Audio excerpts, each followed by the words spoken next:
গোবিন্দেশী নৌকা ঘাটে এসেই দেখি নদী দুই ভাগ হয়ে গেছে। নদীর মাঝখানে হচ্ছে নৌকা ঘাট। দারুণ না বিষয়টা? আমি তো দেখেই অনেক মজা লাগলো। শুরুতেই পানি পাড়ায় নৌকার ভিতরে উঠতে হবে, আবার নৌকা থেকে যারা নামছে তারাও পানির মধ্য দিয়ে হেঁটেই এই গোবিন্দেশী ঘাটে নামছে। বিষয়টা আসলে খুব দারুণ লাগলো যে নদীতে দুই ভাগ হয়ে গেছে। তো গোবিন্দেশীতে আসলে এই ফিলটা নিতে পারবেন যে নদী মাঝখানে নৌকা ঘাট। তো মাঝখানে নৌকা ঘাট আসলে সাধারণত খুব কমই দেখা যায়। তো এই শীতের সিজনে পানিটা কমে যাওয়ার কারণে এই ধরনের পরিস্থিতি তৈরি হয়েছে। তো ভালোই হয়েছে, মাঝখান দিয়ে কোঞ্চা কেটে দেওয়া হয়েছে যাতে মানুষ মানে কোনো খাদে অথবা গর্তে পড়ে না যায়।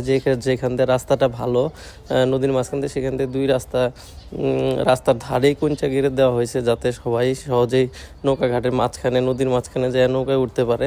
তো সবাই ছাগল টাগল যা যা যা আছে হাটের দিন সবাই বিক্রি করতে নিয়ে আসছে। তো আমিও গেছি, যাওয়ার পরে দেখি যে এই অবস্থা। খ্যাট ট্যার অনেকে ভ্যানদা নৌকায় তুলছে, নিয়ে যাচ্ছে, কিনে নিয়ে যাচ্ছে, আবার অনেকে বিক্রি করতে আসতেছে।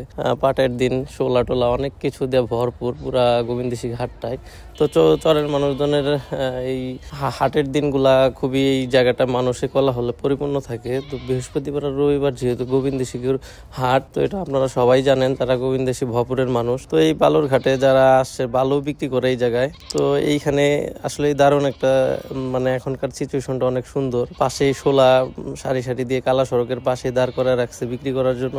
আবার নদীর মাঝখানে হচ্ছে নৌকার ঘাট সিরিয়াল দিয়ে রাখছে, একটার পর একটা নৌকা মাঝখান দিয়ে নদীর মাঝখানে। দেখতে ভালোই লাগে। তো আপনারা চাইলে ওই দেখার জন্য গোবিন্দেশী ঘাটে চলে আসতে পারেন।